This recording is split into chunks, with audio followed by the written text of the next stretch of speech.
আমাদের ঘোরা শেষ।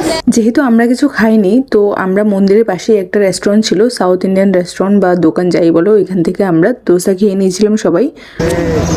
আমরা দোসা খেয়ে এসেছি, টেস্টি হয়েছে, টেস্টি হয়েছে। মিঠি পুতুলা দেখাও।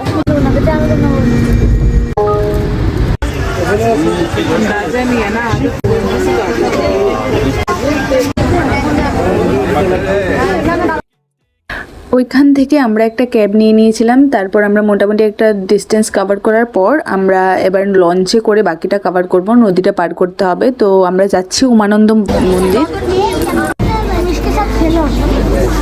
মিঠি को हिंदी नहीं आता।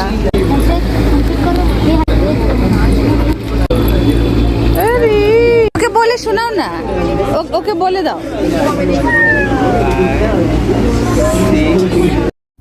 এই মাত্র আমাদের যাত্রা শুরু হলো, এতক্ষণ কিন্তু লঞ্চটা জায়গাতেই ছিল। তো চলো এবার যাত্রা শুরু হোক। আমরা শিপ চলছে, আমরা শিপ।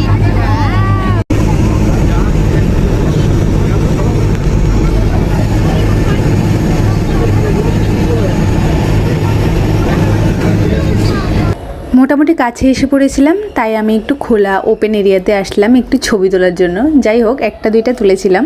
এরপরে আমরা সিঁড়ি উঠতে উঠতে দেখতে পাচ্ছ কোন জায়গা থেকে সিঁড়িটা শুরু হয়েছে, এর মধ্যে মিটিকে নিয়ে উঠতে হচ্ছে। বুঝতেই পারছো আমাদের অবস্থাটা কেমন হয়েছিল। তো যাই হোক, এরপরে আমরা মন্দির দর্শন করার জন্য উঠলাম। তো যাই হোক, অনেক লম্বা লাইন ছিল, আমরা যেতে পারিনি মন্দিরে, আমরা দর্শন করতে পারিনি, কারণ আমাদের খুবই শর্ট টাইম ছিল। এর মধ্যে মিঠি এতক্ষণ আমাদের সাথে ওয়েট করবে না।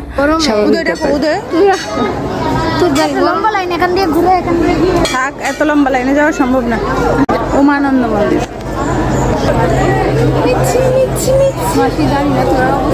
আমার অবস্থা